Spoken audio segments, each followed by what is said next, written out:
Okay, I use that recorder to under this one. You're gonna bring somebody in, right? Oh, okay. John Rutten? Oh yeah, I went to school with him. Yeah. Gosh, I went to school in let's see, went to UCLA in 1978. I started and um, you know, met him at school at the dorms. Um, yeah, we're very close friends. I mean, what's this all about? Oh yeah, I mean, we good friends. Lived in the dorms for I was in the dorms for 2 years. Um, yeah, yeah, Dijkstra. Yeah, we were good friends. Yeah, I mean, we dated. You know, I mean, what's this all about? Okay, not really. I mean, I knew that he got married years ago. God, I don't know. Well, let me think. God, it's been a long time ago. Um, I may have met her. Geez, you know, I mean, are you guys? Is this something? I mean, you said I was going to interview somebody about art, and how you guys are. I mean that's fine. I mean, you know, God, that's been a million years ago. I mean, you know, what year is it now? 2009. I mean, I graduated in 82. 82, yeah. You know, we dated. I dated other guys. I'm sure he dated other girls. Oh, geez. I couldn't even say. I mean, I started school there in 78. I started UCLA in 1978. I graduated in 82. I don't even remember what year he graduated, if it was a year or two before me. I think he was a little bit older than I was. I mean, you know, I can't remember if he was born, let's say I'm born in 1960. I don't know if he was born in 58 or 59. I mean, I knew his parents, I knew his sister, his brother went to Northridge. You know, his sister had spent the night at my house before. Obviously, I spent the night at his house before. He probably spent the night at my house before. You know, yeah, and probably after college. I can't, geez, trying to think when I met my husband. I met my husband in Scott. Let's see, teaching dare, because I met Scott when I was teaching dare up in Oregon. But we had long stopped, you know, dating before that. Oh, I think I haven't talked to him in a long time. I couldn't even tell you when the last time I talked to him. I met Scott, I'm thinking in 92 maybe, April of 92. Yeah, I'm trying to think. I was teaching dare. Let's see, what year I was getting married. I got married in 1996. I think I met Scott in 92. Prior to that, I couldn't tell you how long I had talked to John prior to that. I mean, he may have called me once or twice before we got married. You know, geez, I moved to Simi in 1994 because I lost my house in the earthquake. Quite honestly, I probably keep in contact with a few people from the dorms. We all lived on the 10th floor, and there's about 3 or 4 people I keep in contact with. There's probably like 6 or 8 of us that were all really close. Oh, geez, Diana Basta. People I still keep. I haven't been in contact with her in a long time. I mean, what's this all about? I mean, you know, I don't. It was kind of a weird relationship. I mean, we dated. I can't say that he was my boyfriend. I don't know that he would consider me his girlfriend. We dated. We did things. I played sports in college. He played basketball. His brother played basketball. We just, you know, it just didn't work out. I mean, I don't know what to tell you. It was like I went out with other guys, saw other guys, and went on lots of vacations. You know, no, I don't think it was not friendly. I mean, we were friendly. I know that we went to Hawaii at one point. Another friend of mine who's actually dying right now went to Hawaii with us at some point. Let me think. I have to check my pictures. Or I'd say I'd ask Greg, but my friend Greg is like dying of liver cancer. Yeah, I mean, it's 2009 now. I may have.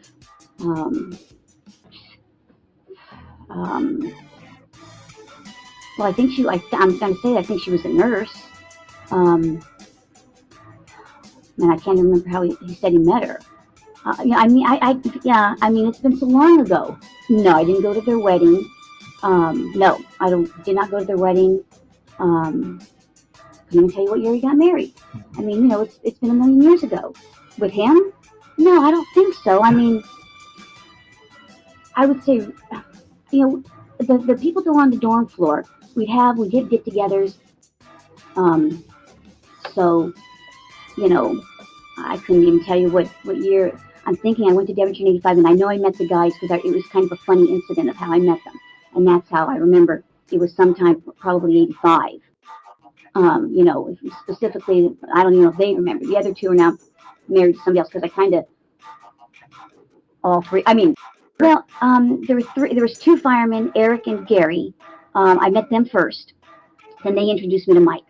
So that's how I met Mike, and Mike and I dated.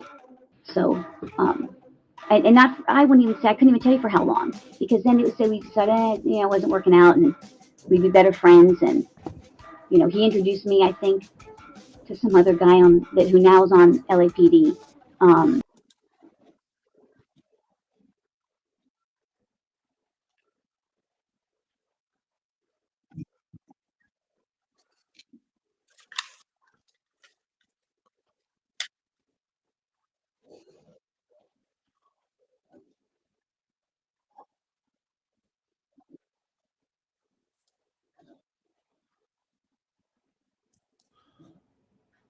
Hey, everybody. It's me, Susan Bonds. Back from a deep sleep. I slept right through pool. So I feel bad about that. Hey, Dave. How's my Dave? Dun, dun, dun, dun, dun, dun, dun, dun, dun, dun, dun. Anyway, fresh coffee, first cup. Delicious. Big shout out to some of my besties out there. My battery is running low. I'm plugged in. Hold on. Crisis in the factory. Crisis in the wherever the fuck I am.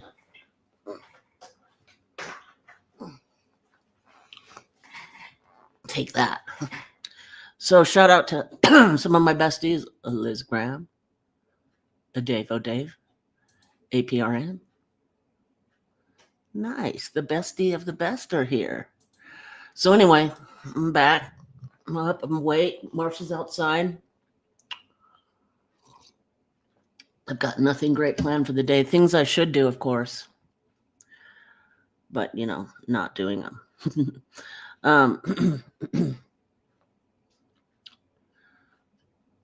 Anyway, what was I going to say? It's good to be here. It's good to be anywhere, I guess. I got my camera ready, but I have yet to go out and take a picture. Now I've already lost my camera. My camera that I have was a hand-me-down. And it's been battered in a box for a number of years. So I want to clean it up a little bit. But I want to take some pictures. Not with an iPhone. Video killed the radio star. iPhone killed the camera. You see what I'm saying?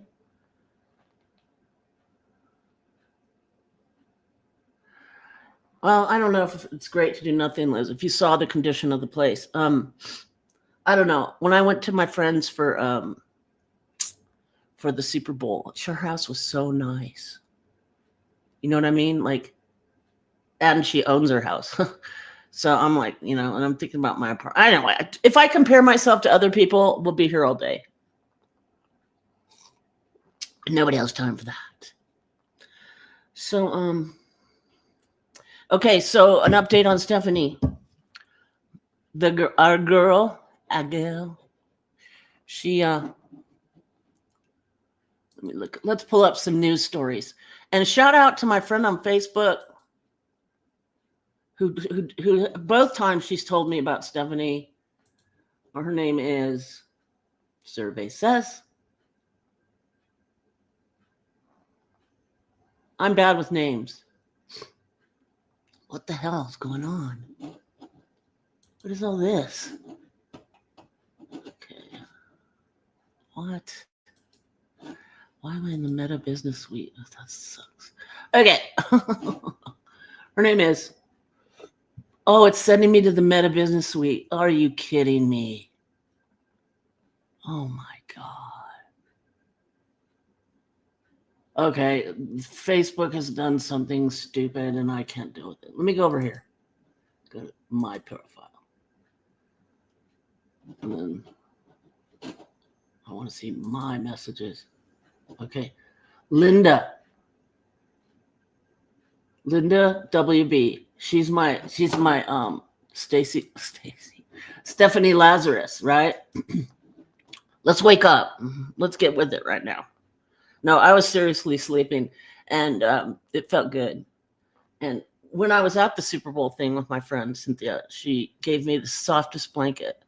And so I'm trying to get Marshall to love this blanket, but he won't. So, but it's the softest blanket. It's nice. So, anyway, gosh, there's so much to do, so much to. Are you up to date with laundry? No. I have stuff to wear like tomorrow for whatever, but yeah, no. I mean, no. I'm not going to kid around. Like my laundry situation, it's fine. Check that box. Well, then my conscience comes in and says, uncheck that box. You have not done laundry. You know, if I had a stacked washer and dryer, I would do my laundry right here. But it's the fact that I have to walk more than 5 feet to do it. I got clothes for tomorrow. So Liz Graham still have the teddy right there. And so that Marshall and I love that little teddy. So how's Dave doing? I could tell through the blur. It was messy the other day. Yeah. You can tell through the blur, huh, Dave? Look, you can tell through the blur. And still, when I messed up John Deff's picture and I tore him up, they're still all confetti. You guys think I'm a bad person because I'm not clean? Because isn't cleanliness next to godliness? And this would indicate that I'm some sort of not godly thing. Which some people say Susan Bond's not godly. I don't know. Ew, it would be terrible. You know what would be a horrible purgatory? To be in purgatory and listen to all the bad thoughts people have had about you through your whole life from the day you were born.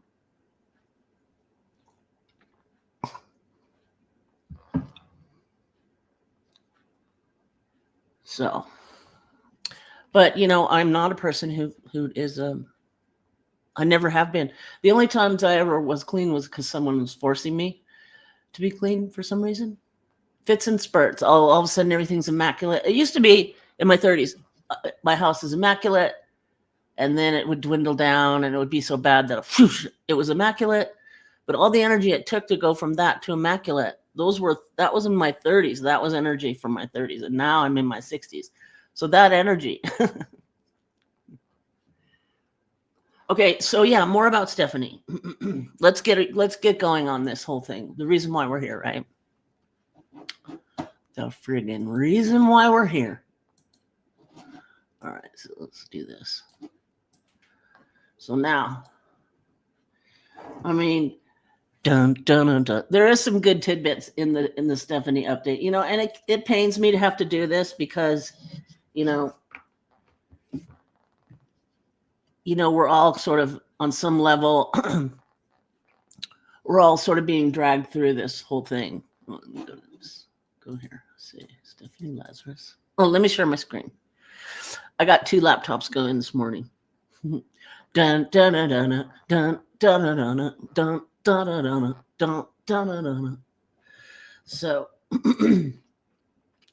Dave was mentioning yesterday that it sounded like Stephanie had a little helium, and yeah, I'd sped that up a little bit.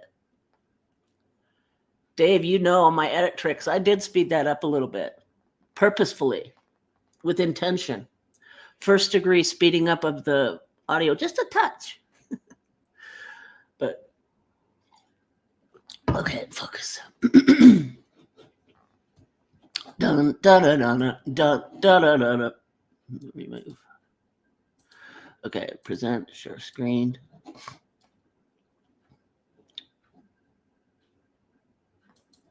Share.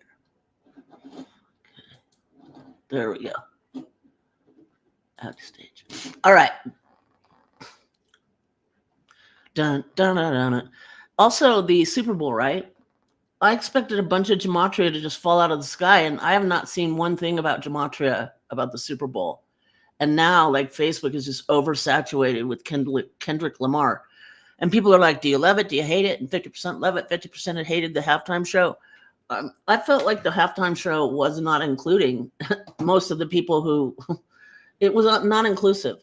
Not like us, they're saying they're singing to us from a small elite cluster in the middle of the Super Bowl. You're not like us because we're not famous and all that and whatever. And and he's trying to say Drake's not like us, like their elite pod is better than Drake. I don't know. I don't understand. And then you got Serena Williams or whatever her name is, soccer player. What did she play? Basketball? I don't know. She's out there crip walking. What does that mean? I don't know, but it doesn't sound good. And she used to date Drake. Or so I've heard. I can't verify any of the things I'm saying right now. All right. So let's go here. But I just think I didn't really feel like that. They're like, it was the most watched Super Bowl halftime show ever. Well, then they're saying, and it beat Michael Jackson by, whatever. And Michael Jackson's halftime show. And it's like, but now, I don't know. I guess they have a way to reconcile the number of crowd now versus then and have an accurate comparison, but stupid to me. Okay. I didn't feel like it was that exciting of a halftime show. To me, I wasn't like, wow, this is good. It didn't seem like, All right, Stephanie Lazarus.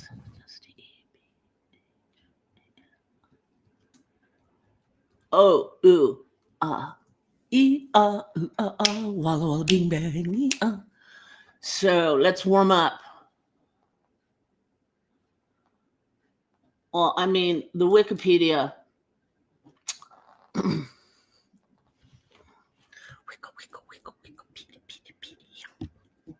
I've got my audio microphone here. Here we go. So, on February 24th, 1986. I don't really feel like reading Wikipedia shit right now. Background, blah, blah, blah. All right, I don't want to do the Wikipedia end of this. Okay, let's go like this. I'm going to go news. With all the news that is news across the nation on the scene at the supermarket, there seems to have been a disturbance here. Pardon me, sir. Did you see what happened? Yeah, I did. I was just standing over there by the murder weapons, and here comes Stephanie.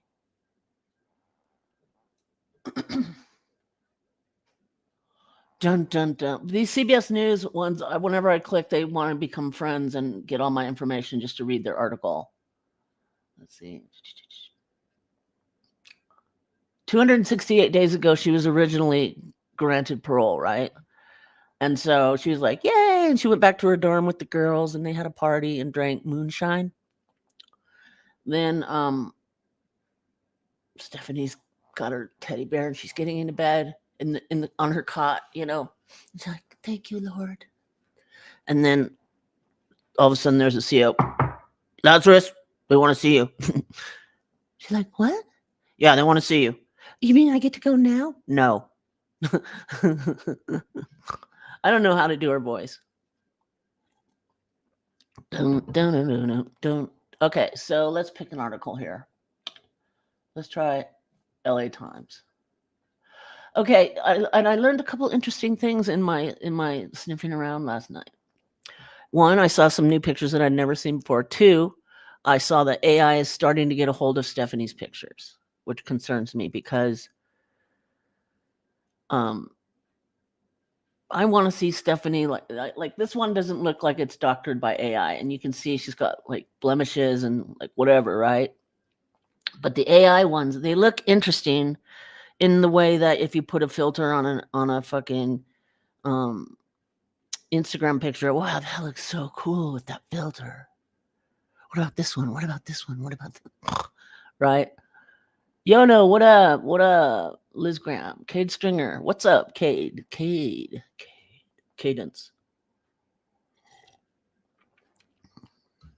So, anyway, so I'm not happy about that because I don't want people of the future to see Stephanie in some sort of AI enhanced manner, like she's then, I wonder if they have a clone of Stephanie.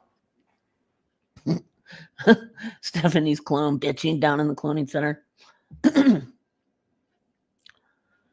But maybe Stephanie was also some kind of, I don't know. Let's stay focused.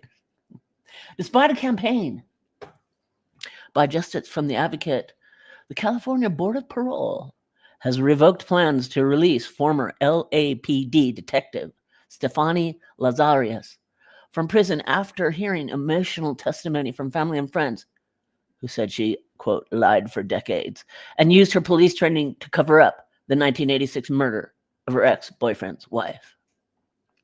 Dun, dun, dun. So basically what that first paragraph is saying is that in 1986, Stephanie took out her boyfriend's wife and then went on to, excuse me. I'm sorry. I'm a little Flemish today.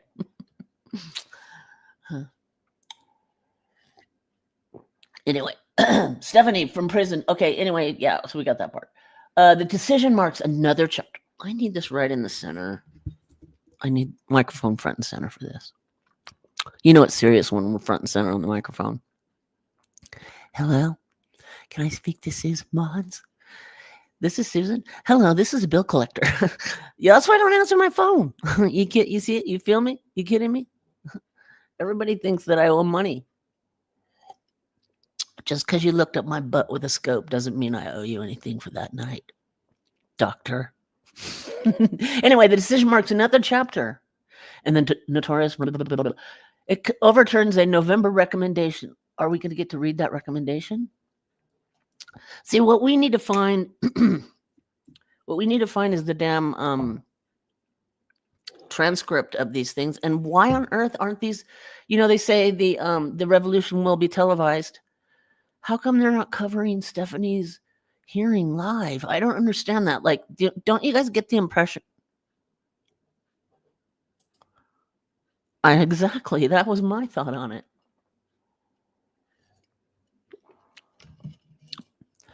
I looked up her butt with a scope, and there was things in there I can't talk about, even though I'm a doctor. What I saw in there was horrifying. It was horrifying. I tell you, it was horrifying. It was as if the balloon in the sky. What was that balloon in the sky? The big balloon. The big German balloon. What was it? You can picture the big German balloon that caught on fire. Helium inside. What was it? Anyway, as a cop, Stephanie murdered her ex-boyfriend's wife. She's now recommended for parole. Okay, so as we know, update. She's been in jail since 2009 now. And so she had one parole. They granted it, and then they took it back, right? Hey, Indian giver, you took your parole away from me. Indian giver. Anyway. Okay. Recommended for parole by a select committee. Now, who was on the select committee? See, that's what I want to know. It was all Freemasons. And Stephanie's all. That's the signal for you're in duress. If you're a Freemason, you do this. You let all your Freemason buddies know that you're in some kind of duress. So Stephanie sits down. They're like, we got you. I mean, what's... And largely, they've put a cap on Stephanie. I mean, I don't see much about her. I mean, how much can you do from where she is? I think she's been doing, quote unquote, God's work in prison, and that can't be minimalized. I mean, that's good that she, I imagine she brought her UCLA brain to religion and whatever, right? Lazarus, 63, was convicted in 2012 of taking out Sherry, a 29-year-old hospital nursing director. 29 years old, and she's a director. I want that money. After the initial investigation into Rasmussen's death, the case went cold for 23 years. New evidence led police to reopen the case in Lazarus. was arrested in 2009. So the new evidence, it wasn't really new evidence. It was that they tested the DNA and that bite mark DNA, right? Because remember Stephanie during the fight. And I saw a picture. I should have captured these pictures that I was scrolling last night because now they're gone forever. But there was a weird picture of the porcelain vase, and I feel like I want to throw up when I say it. But you can't even tell what it is. It was so incredibly broken. And so Stephanie just came down hammer style, right? Stephanie came down hammer style with that porcelain vase.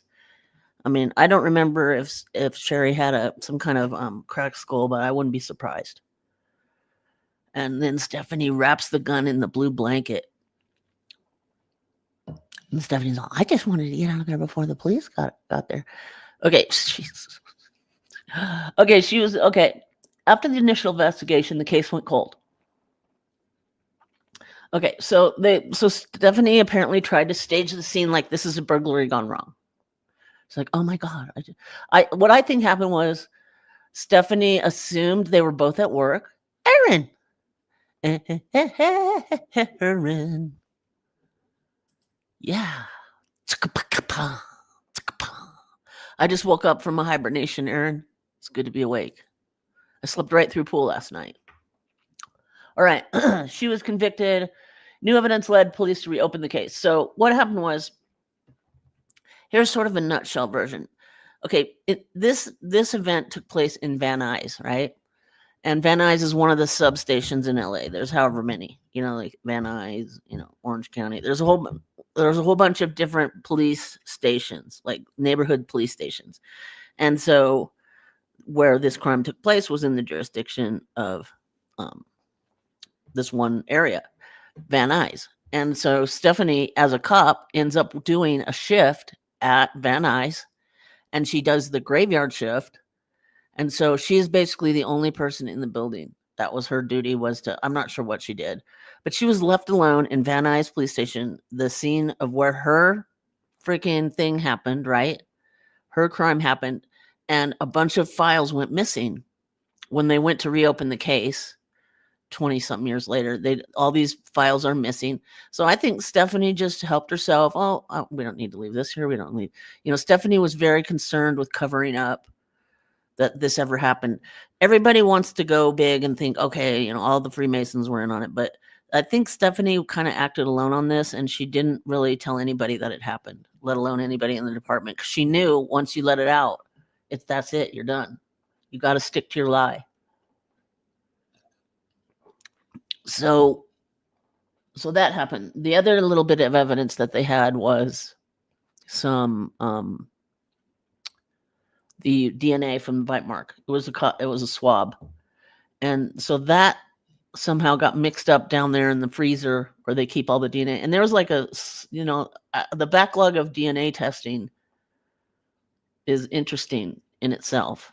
Like, you would think they would just throw it in a toaster and then in a couple of minutes you have your DNA result, but they make it take forever to get the results, right? So there's a backlog from all these crimes. Imagine this little test tube is sitting in a freezer in, somewhere, police station. That's the answer to your crime. But, someday they'll have home DNA testing kits. You know what I mean? Everything has happened. Everything goes to, everything turns into, let's do it fast food style. Let's put a drive-through on this bitch. You see what I'm saying? Maximize the possible dollar every hour of every day, of every minute. Speaking of dollars, if anybody feels like supporting this channel, any and all donations are super, super duper appreciated. There's Cash App and PayPal. Also, you can subscribe to the channel. You can, what else? Like a video. You can leave a comment. Those are 3 ways that you can, quote unquote, support the channel. Okay, so thank you for that. New evidence led police to reopen the case, though. So the new evidence was they tested the DNA, and Stephanie was arrested in 2009 now. She's currently serving a prison sentence of 27 years to life at the California Institute for Women in Corona.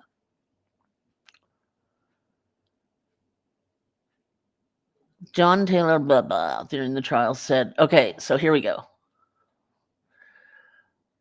An attorney who represented Rasmussen's parents during the trial said the slain woman's siblings and widower, John Rutten. So John was there, you guys. John Rutten? John Rutten. You mean John Rutten? Oh, yeah. I went to school with him. John Rutten attended the parole board hearing Thursday, held in Zoom. Oh, damn, I want to see that. So that Zoom footage exists, you guys. Somebody call a hacker and say, get us this. We need to see this. Can you see Stephanie on her Zoom thing? I'm not laughing at her. I'm just laughing at her. I mean, I'm not laughing at her in the, yeah, maybe I am. I'm going to try not to lie today. No lying today.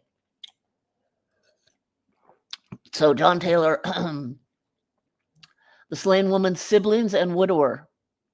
So Sherry's sisters and John were there, attended the hearing held via Zoom, during which several of them spoke. I want to hear what John said.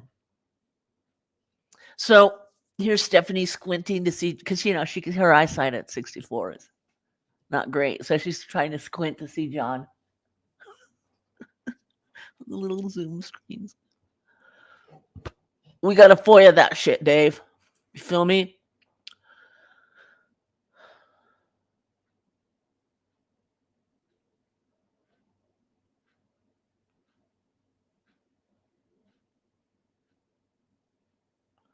Well, yeah, and I think nieces of Sherry were there, and okay, let's continue reading.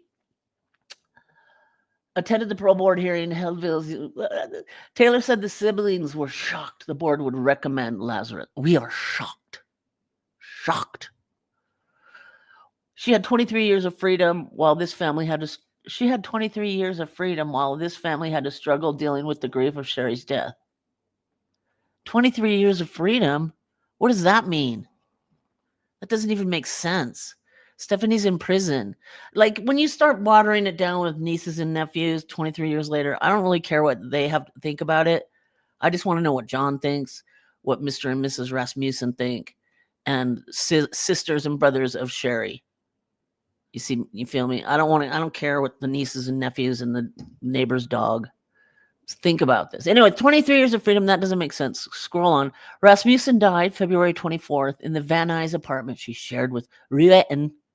John Rutten? Do you know John Rutten? John Rutten. You mean John Rutten? Rutten said Lazarus had met as students at UCLA in the 70s. And though the two dated casually for a few years after graduating, Rutten said in testimony during the trial that he never considered Lazarus his girlfriend. So here's Stephanie doing time for this ridiculous hormone-driven crime back in 86, right? And John's like, I didn't even consider her my girlfriend. Basically, she was a three-hole wonder for me. And they're like, what does that mean, John? And he's like, oh, nothing. It doesn't mean anything. The day of Rasmussen's death. See, I think men can take sex a lot more casually than women occasionally, sometimes. I mean, I think for women, like, let's just take out you're not a sex addict or whatever. You're not acting out from some kind of childhood abuse that you're now acting out in your adult life. There's nothing like that. But you're just a regular girl, woman, whatever, chick. And, you have sex with this guy and you really love him. And John, hold on, John. And to him, you're just like, you know what I'm saying? Like that night in the back of your mom's station wagon really didn't mean anything to me. I'm like, what? I thought we were in love. You feel me?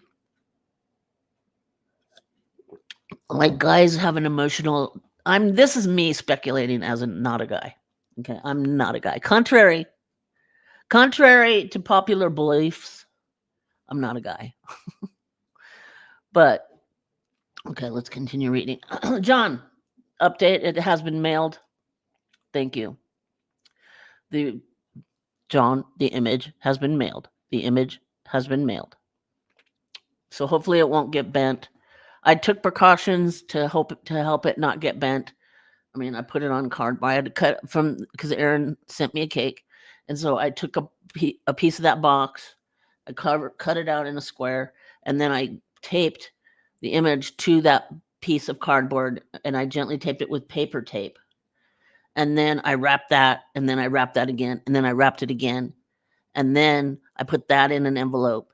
And then I went to the post office and I got a bubble wrap envelope and I put it in that. And then I got the bubble wrap envelope and I put it back into a box. And then I took that box and I put it inside a bigger box. And so right now the box is about the size of the box that the picture is in is probably like, I would say it's 40 inches by 60 inches, the box. And and then inside the big box, I made extra struts to to fortify this box, because I'm telling you, as a box handling expert, boxes get crushed, and I know this. And so I created a capsule, basically a living capsule for this, and then I added a titanium shell, okay, to that whole thing. So look for a titanium box shaped thing. And let me know if there's any dents in that outer shell of titanium, because I'm going to talk to my titanium dealer if that happens. They said, no dents. No dents will happen, man, to your don't worry.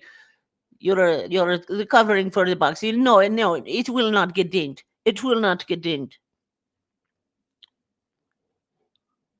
Yeah, I mean, they have a website. I mean, that cake, when I took a bite of it and put it in my mouth, I'm telling, okay, if fireworks could be oral, stay with me here, I'm not being gross, but it was like a colorful fireworks of a sugar explosion in my mouth. That was beyond delightful. The cake, I mean, and the bread of the cake, it wasn't just bread. When I go get bread, I'm like, no. Okay, they're having the sale on 3 weeks old bread. I'll take that. This bread was it was like, I mean, in certain wind conditions, you could set that bread afloat in the sky and it would just be like, I mean, it was, I don't know how to explain it. It made me realize that my bread choices in life have not been real great on that level. So anyway, yeah, the cake just, it went beyond the expectation of a cake, and the colors and the sugar, and it was so good. The sugar fireworks explosion from that cake in my mouth, it made my heart feel good. It made my soul. So maybe that's what they made by soul food. So I ate the whole cake and I went into diabetic shock. No, I'm just kidding. But if I had binged on that cake, the sugar content was like top shelf sugar, right? You feel me? Not the shelf where everybody can reach. Up there, that sugar. So yum yum, and thank you, Erin, for that delicious cake. It was very, very, very delicious. And the cake lived on to help John's image get to him, and hopefully the image will make it there. So John, I need to tell you this other part. So I go and I print it out, right? Okay, first of all, this is what I went through for you, John, and I don't want you to feel bad that I went through this because of you, but it's fine, John. I'm not holding a grudge, okay? Let me get some more coffee.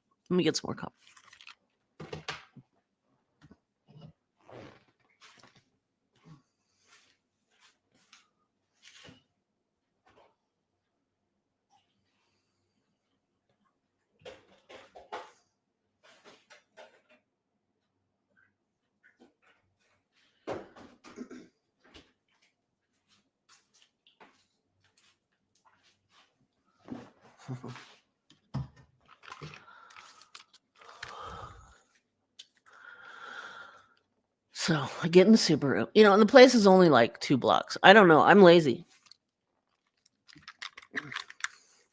I see my neighbors walking to the store all the time and like, I just rev it to hit them with some exhaust as I drive past. I mean, come on. Cars were made for a reason. Anyway, so I drive the 2 blocks to the place, right? And I'm looking. And I'm holding the thumb drive. Where is it? The thumb drive. But I'm holding the thumb drive and my keys. And where's the place? The place where I'm going to print this. The place where I printed all the Chris Watts stuff and all the other stuff. And so I'm standing there. And I go and I look through the glass. And I'm like, the place is gone. Oh my God. And so I'm like, I was like semi-panicked, but I'm like, no, stay calm. You're in public. So I took a deep breath. And then I looked, and next door, well, it used to all be one storefront. And what they've done is they've taken it was a whole place that it had printing machines. They did everything there. It was amazing. And so now that it's been more than cut in half. They cut the space in half, and they've entered a wall between the two. Okay, so now it's 2 stores instead of 1. And so the right side is completely empty, and there's like we've applied for a liquor license. So I'm like, you know what? That's great, John. That's what we need, is another liquor store. I blame John for this, actually. That so now the old print shop place is going to be a freaking liquor store. I'm like, yeah, that's what Santa Fe needs, is another liquor store. Another smoke shop, another dispensary. Yeah, that's what we need.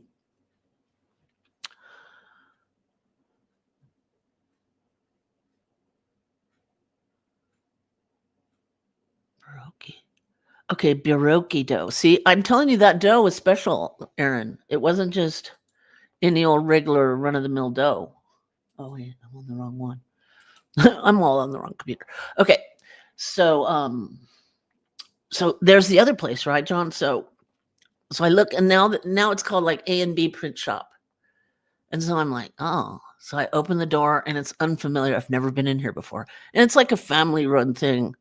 Everybody was running it, It looked like some kind of older mom and dad, grandpa, grandma-ish, and then a trickle down of employees, right? And so, I was trying to remember. So this was the old part of the old print shop, because they had these stairs, and you could go up and sit on the computer and make what you wanted to print and everything. And so it's still the same colors of that print shop that what it used to be. Anyway, so I go in there, and hold on, John. So, to relive it, I'm going to be re-traumatized by this. But so anyway, I go in there, and I'm like, and I'm holding up my thumb drive. I would like to print this 8.5 by 11 in color on photograph paper, please. And so then, that was the directive. And then the girl says, okay. So she takes my thumb drive and heads off up the stairs, where I used to be able to go up those stairs up to there. And I can't really see what she's doing, right? I'm like, okay. And she's up there, for a while. And of course, I thought I forgot my wallet. So I run out to the car, all scattered, to get my wallet. And then I realized it was in my pocket the whole time. So I run back, and then I'm all flustered, and then I finally just sit down. And, I can't see back there anymore. It's like I used to be able to go up there. Not now. So I could just see like the top of her ponytail, over like a shelf. And so she's kind of like, and so a few minutes later, she comes down. She's holding the picture like this. And so I'm like, okay. So I'm like, stay calm, Tiger. So she puts it down on the counter, boom. And I go, oh my God, you did such a nice job on this. Aside from the fact that it looked like someone had spittled on it, there was like the spittle mark. And I go, except for this little spittle and the thumbprints that you put on it, those aren't part of the image.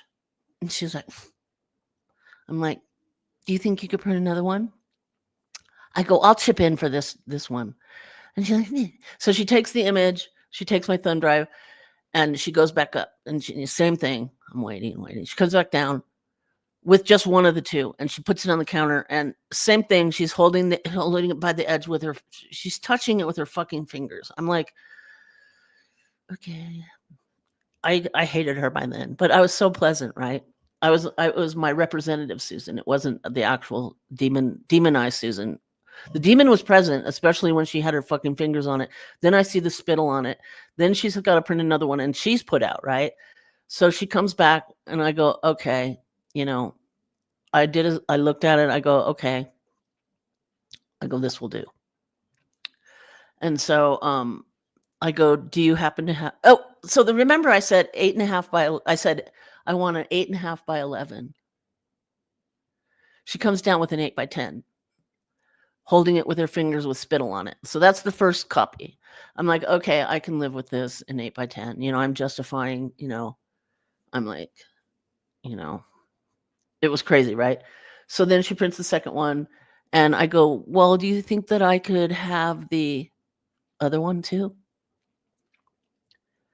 I go, I'll pay for it. And she's like, so she goes up and gets the other one, brings it down.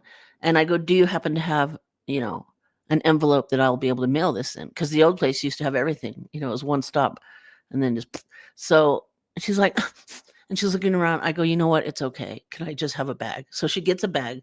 I put the thing in there. I'm not going to say how much it was. And because this is, I did it as this. I'm doing this as a special favor to John. You know what I'm saying?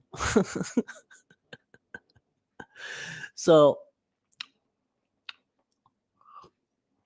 I'm getting the Subaru, and it's all, I'm in a tight spot, and there's cars. I can't back out. I'm like so stressed out, right? And I finally get the big Subaru out of there, and then I drive the 1.5 blocks home, and I come in the house, and I start a live stream. And the live stream was,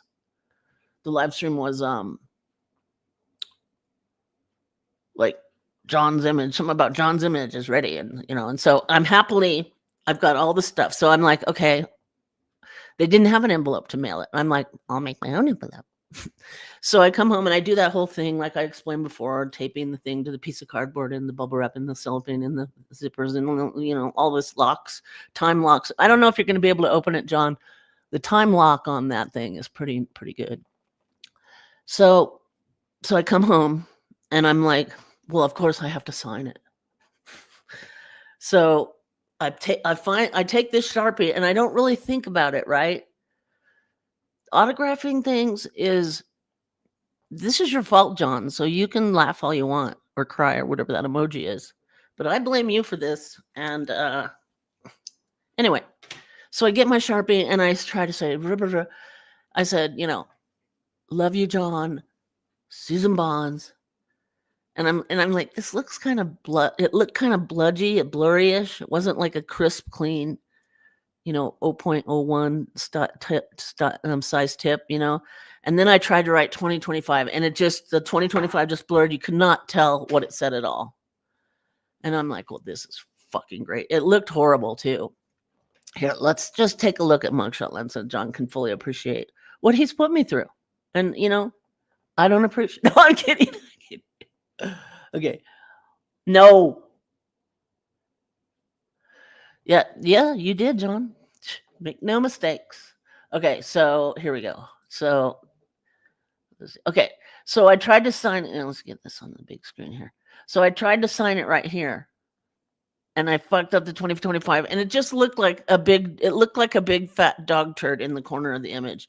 Like no matter which way I held it, I'd throw it and stick it to the wall, and all I could see was this thick. So I'm like, I fucking ruined it. I ruined it. I ruined it. So I'm like, okay, I'll just cover this up. And so I get the other one, the first one, and I trim out a little piece to put over it, and I make it so so I get a little piece from the one when they have the split. See the one over here, splotch, and then thumbprint. I'm like, okay, I see that. This is not fun for me to be doing this. So I'm like, okay. And so I go through all this stuff of cutting it out and putting it on there. And then the second that I put it on there, it was a perfect blend, but now you have this ledge. There's like the picture and then there's the edge of the white paper. And no matter how I did it, you couldn't not see that. So I ripped up both pictures in a huff.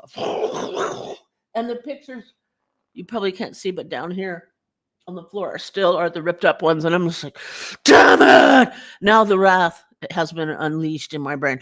God damn it. I ended the live stream. I think I did rip it up on the live stream. And so I'm like, I have to go back to the fake print shop. So I take the bag that it came in. That bag should be here. I don't think I got rid of that bag. So I go back just with the bag and my thumb drive, and I'm all sad when I go and I go, I ruined them both. Can you print me one more? And they had no reaction. They could care less hi, Marshall. They could care less what I had been through. And then like she's like, okay. So she goes up, and now it's part 3 of the printer girl, right? The ponytail, everything. I'm waiting. She brings me the 3rd one, and I pay again. John, it's your fault. And so I'm like, okay, now this is turning into an expense.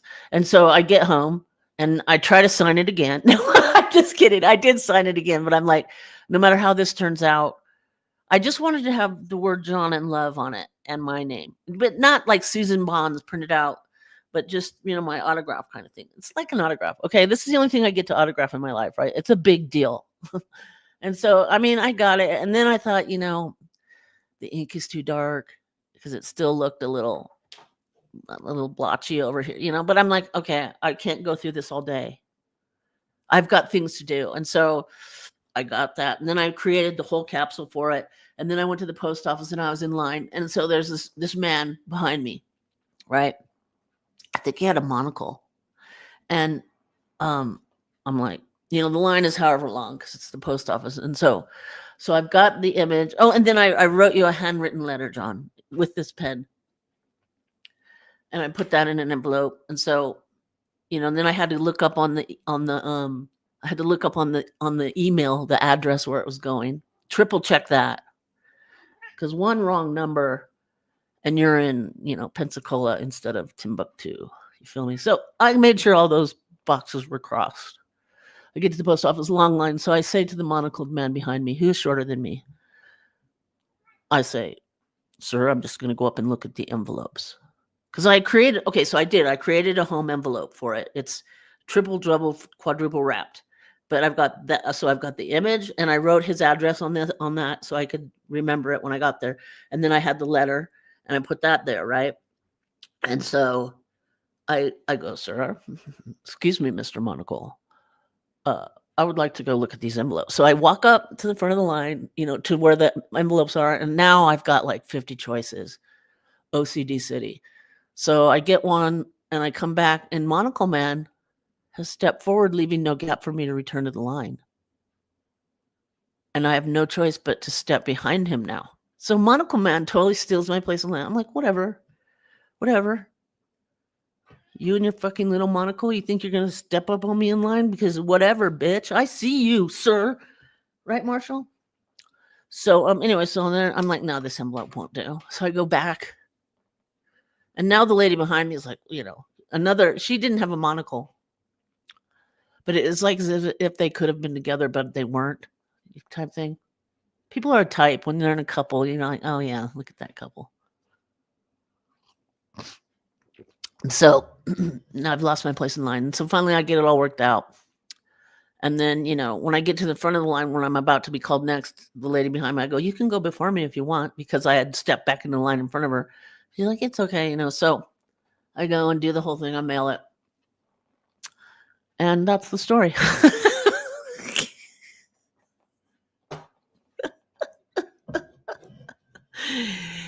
So, I'm sorry you feel bad.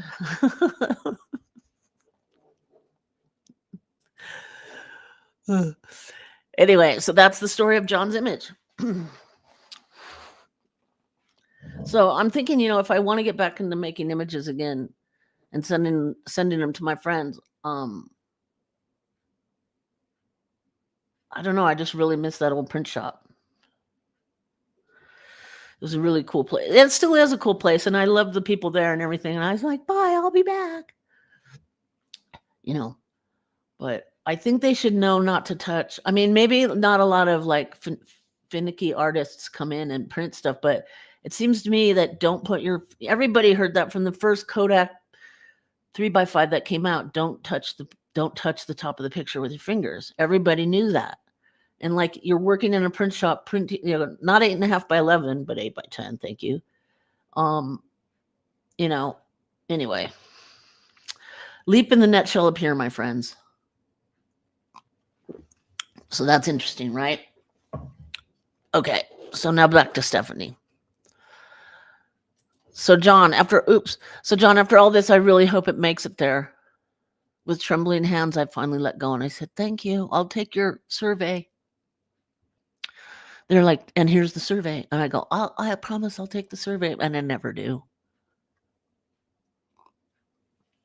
But I just want to act like I'm going to in case they think that, well, she's not going to do the survey. I'm not going to mail her letter. You know, you never know what people are up to, what kind of mood they're in behind those counters with the chains and the pen on the end of the chain.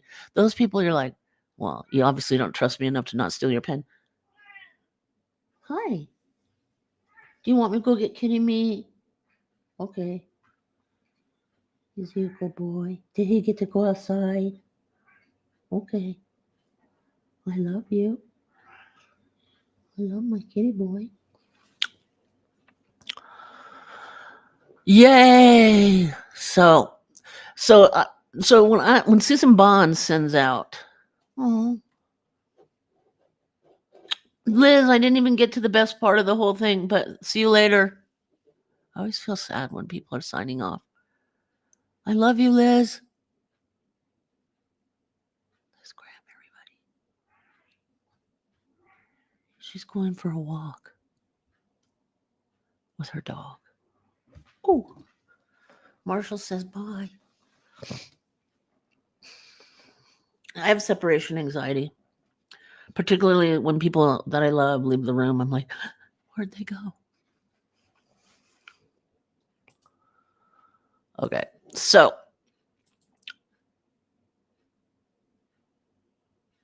John Deaf. So John, I wasn't just going to send any old rinky dinky, here's a Xerox copy. Like I went the whole 19 yards, right? And the touchdown was when it got mailed. Touchdown, Susan Bonds. Extra point will be when John receives it. Right?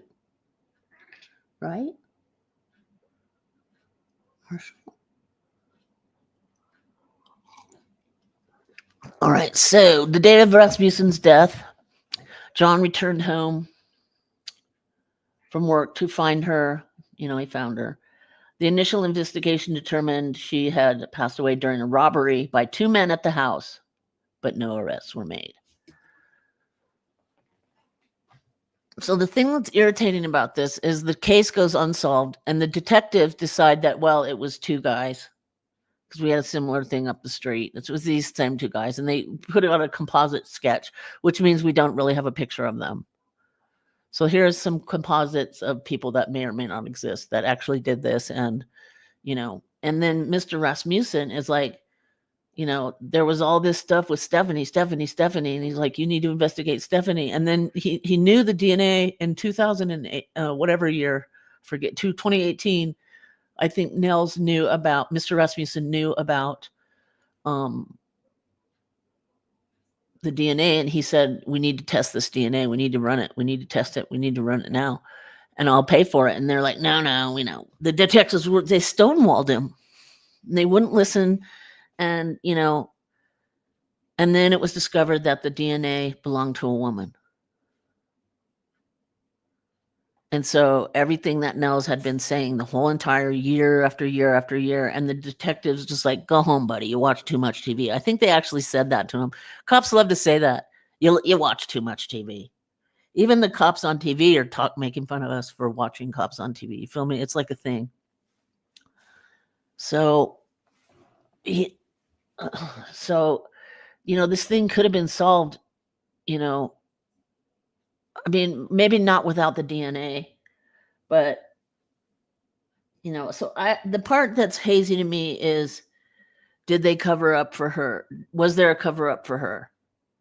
And I would have to say there wasn't, because she never told a single soul about this. So in order for there to be a cover up, the other cops would have to know what she did. And I can't see, especially in, 1986, when she got into the police force, it wasn't a woman-friendly environment, and Stephanie was, a female, and she worked her way. I think she wanted to be the chief, actually. She was thinking about becoming the chief someday. And she noodled and canoodled every, commanding officer that you could. She was Miss Cookies, making cookies and brownies for everything. I found a picture of her yesterday with Arnold Schwarzenegger that's standing there smiling. But this was all after she did what she did. And so I think she stole her own records out of Van Nuys. And the thing that she couldn't get her hands on was that DNA sample. But then at another point, I remember some records came back in, and they said, so some records were missing, and then some records came back at some point. I have to reread the book, but yeah. So the audacity of her, and so anyway, the case was reopened in 2009, and DNA evidence from the saliva dun, dun, dun, was found to have come from a woman. So then they got her DNA. So I think that her stepdaughter, I always heard the word adopted, and I assumed that her and her first husband that she managed to get some man to marry her, they adopted. But I think that she married this guy and he already had a daughter. So Stephanie became the stepmom. So I don't think it was Stephanie's husband. I didn't realize until recently that the daughter might be Stephanie's husband's daughter, and she married him and then took over as stepmom. So, talk about victims in this story, that little girl and the husband, But when, you play Freemasonry games and you get Freemasonry prizes, is what I say. Okay, so the sample came from a woman, and they got her, and she got arrested pretty much based on that. But they had also put together, and they had talked to people. You know how they do it. And Stephanie went to one. Okay, I'm not going to talk about leading up to it. Okay, the case finally went to trial. It garnered attention, and Lazarus gained notoriety as a jilted lover who sought revenge. Which, as corny as that sounds, that's pretty accurate. The parole board's panel recommendation of parole for Lazarus is the first step in the process and does not immediately grant her release. The decision will now undergo a review by the California Parole Board. If it passes, Governor Gavin Newsom has 120 days to approve or deny granting parole. And that's what happened on her first one. They gave it to her, and then he's looking it over, and Gavin Newsom says, nope.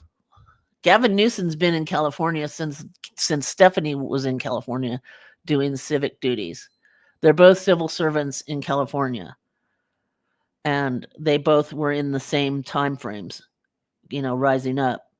And so, I'm sure Gavin Newsom has known about this story for a long time.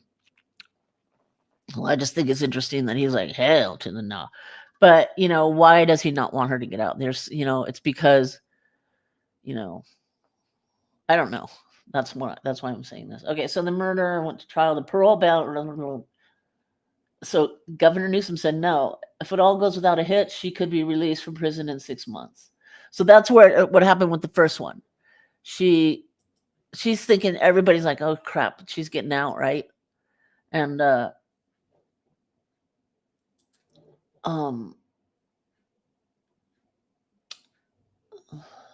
so here. Okay, so here we go. Oh, this is an old one. I want to find the one from yesterday.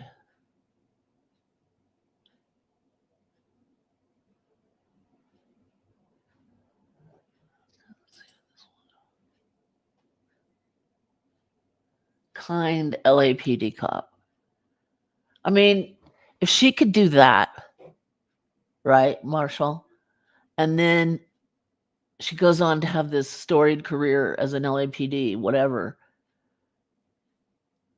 it was that caused her to do that crime, whatever kink in her brain exists still. She didn't have, as far as I know, she didn't have a brain surgery in prison where they removed this wicked part of her brain. It's still there, very much.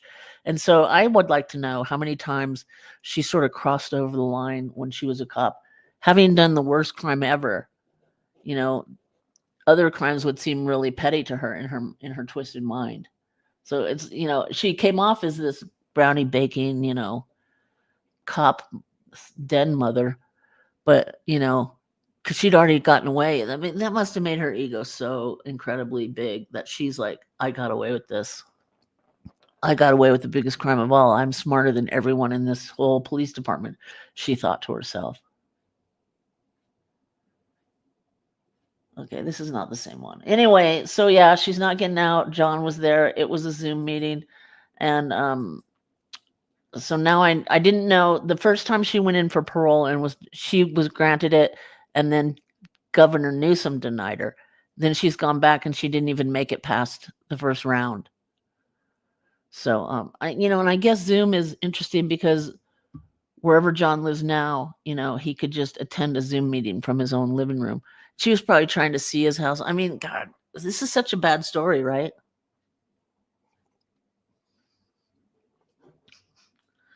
The dog's barking to get out. So crazy for feeling so lonely. Stephanie is not getting out anytime soon. I doubt she will ever see the light of day. Stephanie, you are going. So yeah, so she in prison she got some kind of master's degree in religion type studies. And so, I'm sure with her UCLA brain, she got in, I feel like Stephanie got into UCLA legit. I don't feel like that was let's get my daughter in UCLA. I don't feel like it was that kind of thing. I think she legitimately got in on brain and athletic, and she didn't make it through her whole time at UCLA as a basketball player. She only played to her sophomore year, and then junior, senior, she didn't play basketball.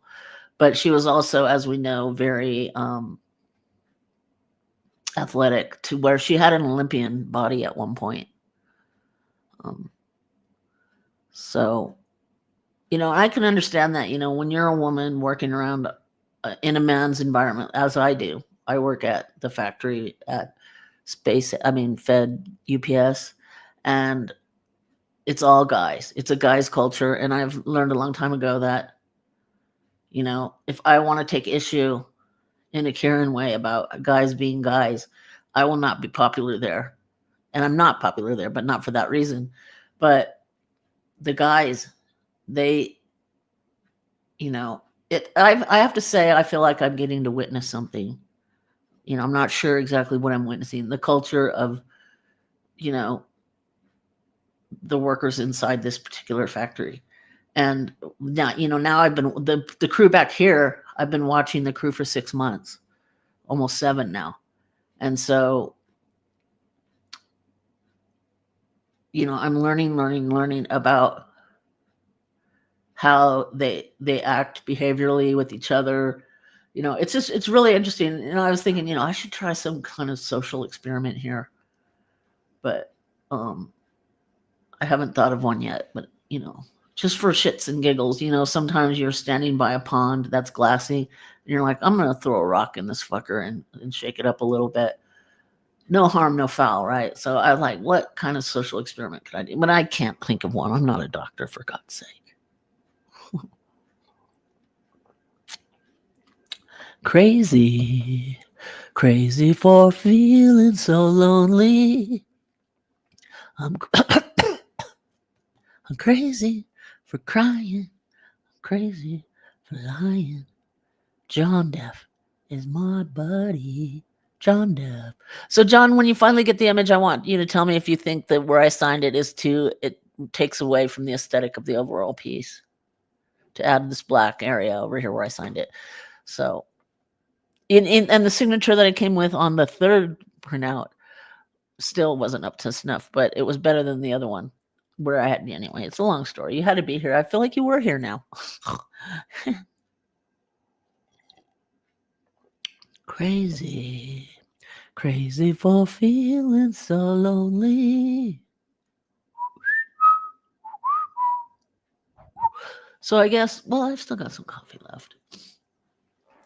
What else should we do? So I don't know. I mean, if Stephanie gets out, right now it's,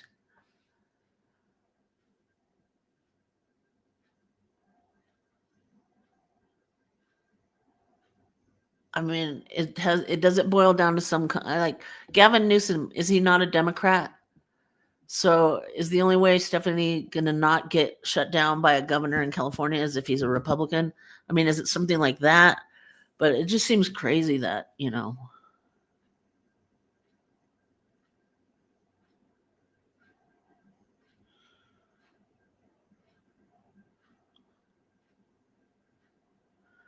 I mean, imagine how she felt when the first time she got it, they took it away, right? Imagine the rage that she felt inside when they gave it to her and took it back. That rage is in the part of her brain that caused her to do this in the first place, right?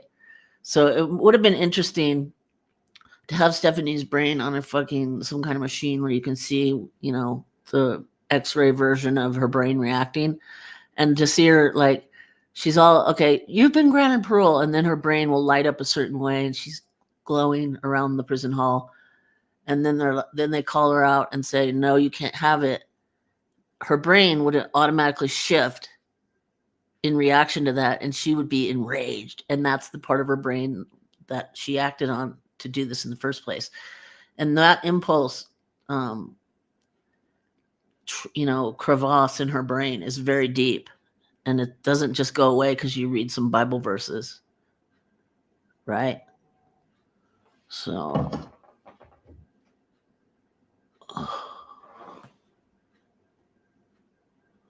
oh my God, looks like somebody sent Aaron some roses.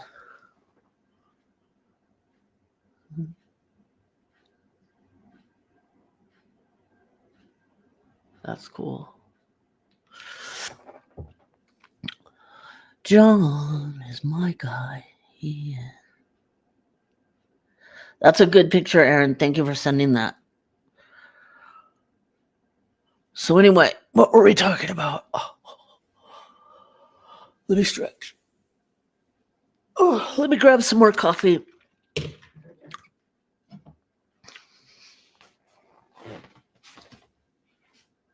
Crazy.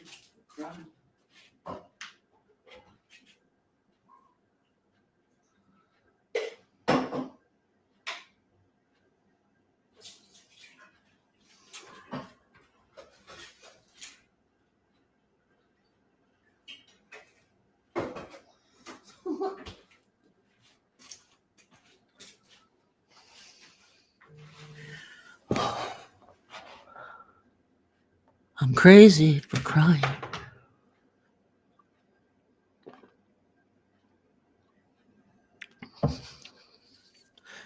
So you think about Stephanie's her stepdaughter.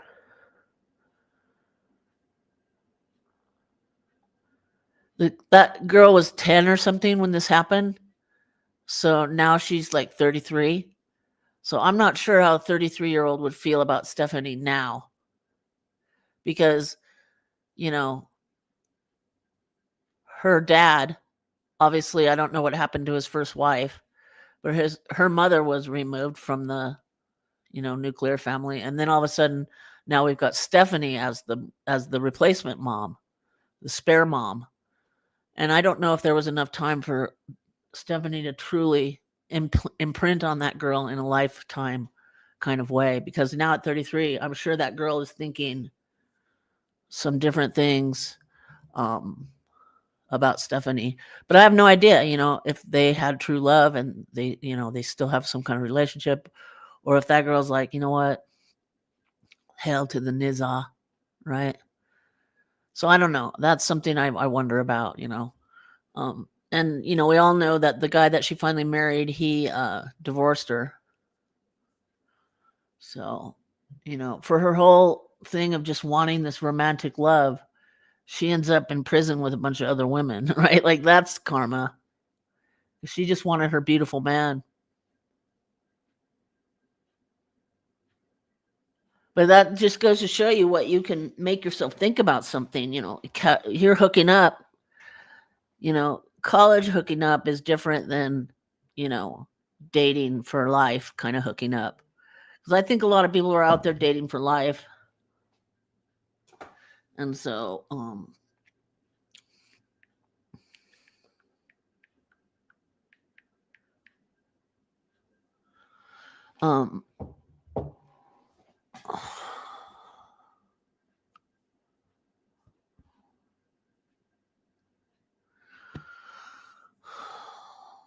so I don't know what's more we can say.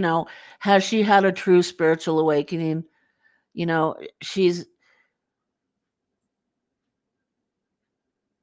Oh, one of the things was in the story that she gave when she admitted the truth. When they go, okay, pending the outcome, we're going to grant you parole in as little as 120 days, and so then everything went under review. And so when they reviewed Stephanie's account of what happened and they looked at the actual account of what happened, the two didn't, there was things that Stephanie wasn't admitting even then. And that played into her not getting out the first time. Because like after all this time, she was still, lying by omission is still lying. You know what I mean? And when you're facing a parole board, you don't want to get caught in any lies because it's going down at that point. So, yeah. But somehow I wish we could get that. But they didn't. Her trial was not broadcast. So it's like even though the story got leaked out into the world press, a lot of the story was not like we didn't get to see the trial. There's not, if you find a transcript of something, it's not like. I just feel like there was some covers put on this whole thing. Some of it was blocked from human consumption, shall we say, like a court TV thing or whatever. If she did it now, there probably would be some kind of media circus surrounding it. But in 2009, social media was starting to blow up, but it wasn't what it is now, But yeah, now a same cop in the same precinct as where Stephanie was, trying to do the same crime. There's so much surveillance now that it would be really hard to get away with it now. Stephanie didn't even get away with it back then. I can't believe she bit her. I bet you that bite mark kept her awake at night more than once. And when you wake up horrified with something like, oh my God, the DNA, and she'll wake up alone in her bed sweating, 15 years later, that's a type of corrosion going on in her brain over the years since it happened. She's still reacting, freaking out about that bite mark. She's freaking out because she still doesn't want to be caught. She's freaking out because she thinks that she's changed now and she would never be that horrible person again.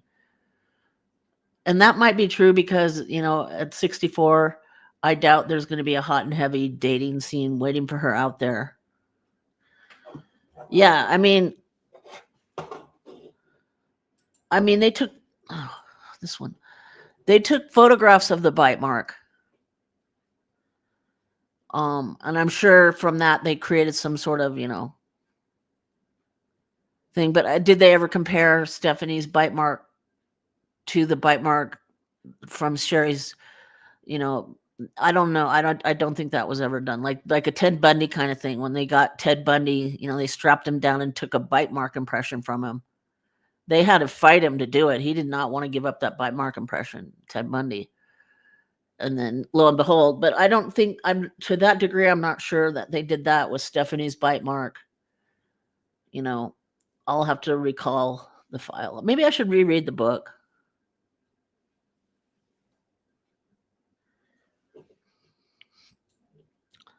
Yeah. There's, some people say polygraphs are a freaking junk science. And, Dr. Grande, he's like, he thinks polygraphs are really stupid. And so I wrote to him and I said, will you analyze Chris Watt's polygraph so you can enlighten us why polygraphs are so horrible? And he never replied because Dr. Grande has over 1 million subscribers. And, I imagine there's a zillion people, asking him to do, but I would really like to hear him explain why polygraphs are bogus. But your first hint is that polygraphs are not used in court. So, but if I was up against a serious crime and they're like, will you take a polygraph? I would say nope. Because every single thing that you say after you sign the Miranda thing they will take one sentence out of 3 pages and that will be used in court. You know, that's why you can they can twist words and twist things and set it up, you know, because when you go into an interrogation, the cops usually have a stack of information and they get to ask questions based on what they already know. And the person who's being questioned is trying to lie about it, right? And thinking they can trust the police. It's just all it's terrible. It's terrible. So I'm just mumbling.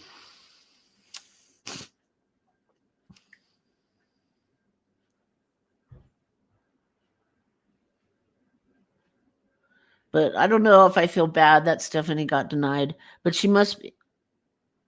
No. No. There's a lot of people who are innocent who took a polygraph who ended up in jail. And that's a true fact. So no, I wouldn't take a polygraph. As curious as if they said, Susan, will you take a polygraph? I'd say, well, can Agent Tammy Lee give me the polygraph? Maybe I'll do it. But I would only do it then because I wanted to meet Tammy Lee, right? So also I would not be in a interrogation. They read me my rights and I would just say, I want a lawyer. Everything loops back to, yeah, Catherine Reed.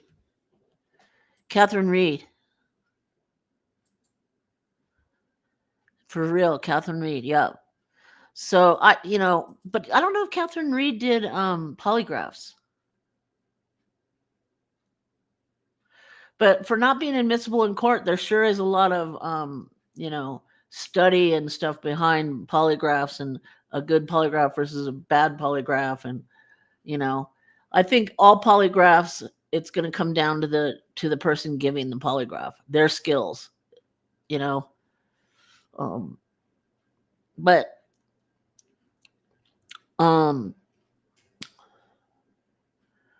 so yeah, I would not do an interrogation. Because a lot of people who were innocent went into an interrogation and got convicted. So innocent or guilty, you go in, you're guilty and you know you're guilty. So you go to the interrogation because you think you're going to try to convince the cops that you're not guilty. And that just, we all know how that works out. Or the other thing is you're innocent and you go in there and they want to make a case. And so you are the case, like they pinned Sherry's murder on freaking 2 guys that didn't exist. They closed the case on 2 composite sketches, basically, for 2 guys that didn't exist, without one fingerprint or anything. So, if I know anything about, the justice system and everything, I know that I'm no match for even a rookie interrogator. I'm no match, especially if they want to pin something on me. And so there's no, like Stephanie, I've said this before, she got into that interrogation in 2009 and she was so pumped up on her own authority and her own, success and everything, and her beautiful house in Simi with the swimming pool. She had it all. She had the man, the baby, the house, travel, all the all the delicious things about life. Stephanie had them all. She had money, property, and prestige. And I think that she started forgetting what she had done. And, and Stephanie also for a while, she worked in internal affairs. So, I think that with all that experience that she had, that she forgot to be concerned about the case. And the first concern should have been, I'm not talking about this. And she should have left. She would have been arrested because they already had the DNA, right? But, and had she invoked her, right to silence, we wouldn't have the interrogation. But I don't think that interrogation helped her in any way, shape, or form. I don't know if it actually hurt her, but it just, the way that it hurt her was there she was lying about it vehemently, 23 years later, or however long it was. 1986 to 2009. So it just made her look like a big fat liar. So there's no benefit for a regular Joe to go in there and give it up to the cops to make a statement.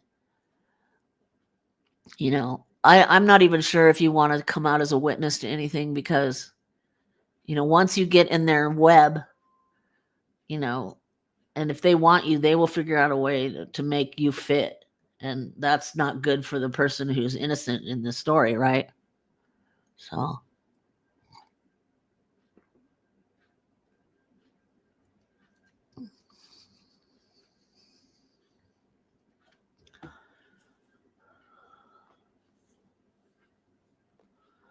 now, so I think if Stephanie got out, like I said, her dating, maybe she's been writing to someone and she has a relationship through the mail, and she would go to that person when she gets out. I could see something like that happening. But speaking of people in jail, this Wade Wilson guy, Jumpsuit Pablo put up a great video. Somebody called Melissa Jade has a bunch of pictures of Wade Wilson talking on the tablet, right? And it's like, let me see if I can fire up that video.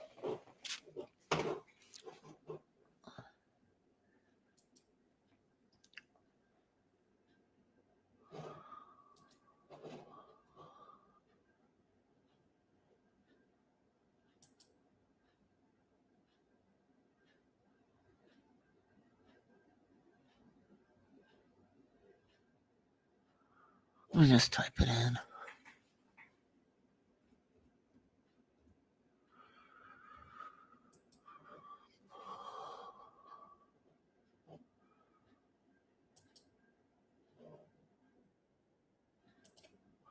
Okay, so I'm just gonna, for fair use, just show you some of these pictures of Wilson that somebody sent him. So all we get from Wade Wilson is, the letters from prison channel, or the prison phone calls channel. And so we see him back, this was 6 years ago when he had, he was really, he was a personal trainer, and his body, his body was okay, right? And but now he's been in prison. I think he's on death row, right? So or he hasn't been sent. I don't know. He got convicted and they gave him the death penalty, and he's trying to do all these appeals. So I'm not exactly in the prison system exactly if he's landed on death row, but he's been convicted of all that, right? So now so I've listened to quite a few of his phone calls, right? And he's just so irritating. He's very irritating. And but just, so now here's a bunch of pictures of him in jail, and he is not looking fresh. So fresh and so clean.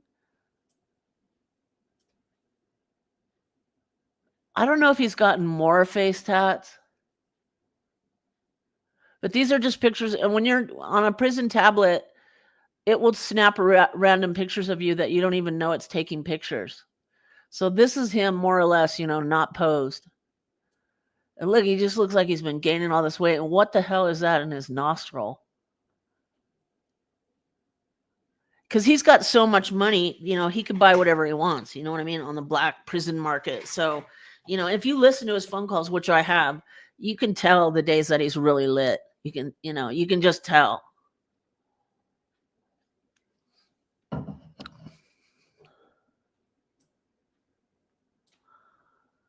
So you can tell he's chubby and he's pinkish.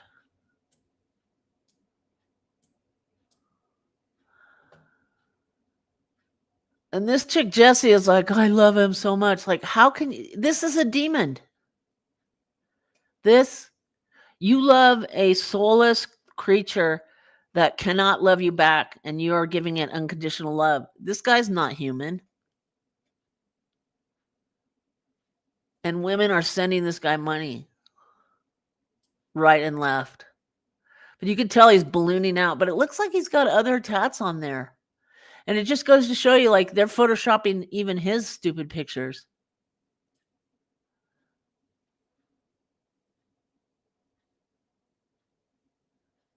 broken teeth, big forehead, motherfucker. Yeah, he's like got pumpkin face.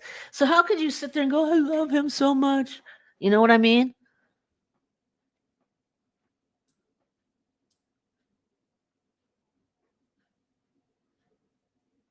And he also has admitted it, and so I don't know why these women are defending him, and he already admitted it, but they're trying to say he's innocent.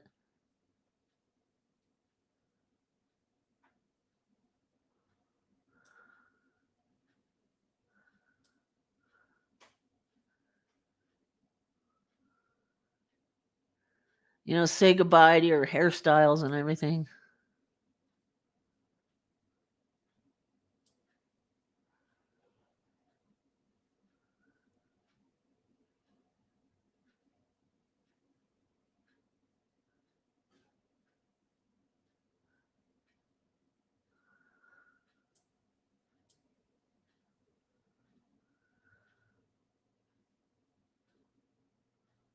Maybe he got maybe he got one of his teeth sort of fixed.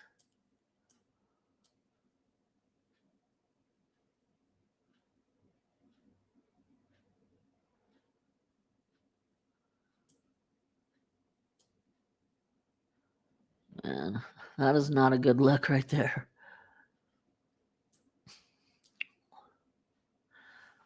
I mean, seriously, how could you be in love with this guy knowing what he did? Disregarding the fact that he's admitted it and then trying to prove his innocence, thinking that you're going to have some storybook marriage. What is it with women who are like thinking they're going to have this storybook marriage? Probably because we're programmed to think that our whole lives.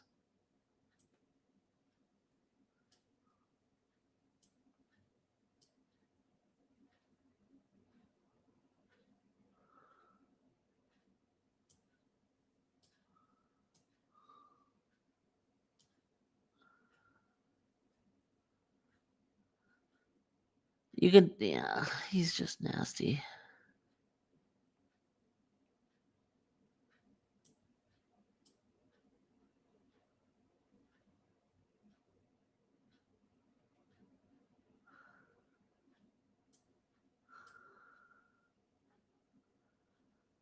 Wow.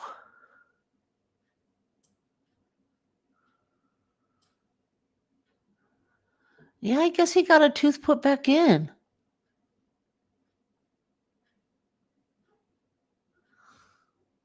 See, this guy getting his teeth fixed. I don't understand that. And here, she's, baby looks so good. Oh my God.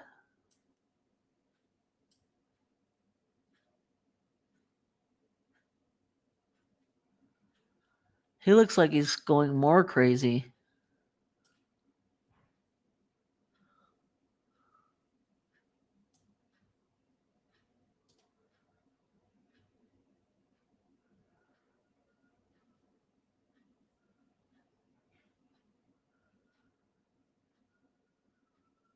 Yeah, he got a tooth fixed. That's not fair.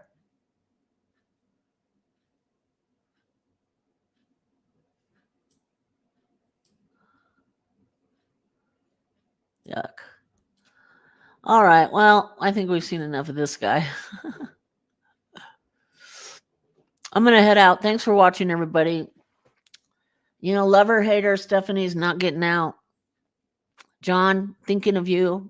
And love you, John. I was going to say love you, buddy. But thinking of you. And everybody, Liz, Aaron, APRN, Dave, if I'm forgetting John, everybody, thanks for being here. I'll be back. If anybody feels like supporting the channel, I really appreciate it. You know how to do it. No, thank you, John. So, thinking of John. And so, okay, with that being said, support the channel, blah, blah, blah, anything else? No, that'll do it. I've got to figure out my next interrogation that I'm going to upload. Have a good day, Yono. Balance. All of you. I'm Susan Bonds. And I'm out.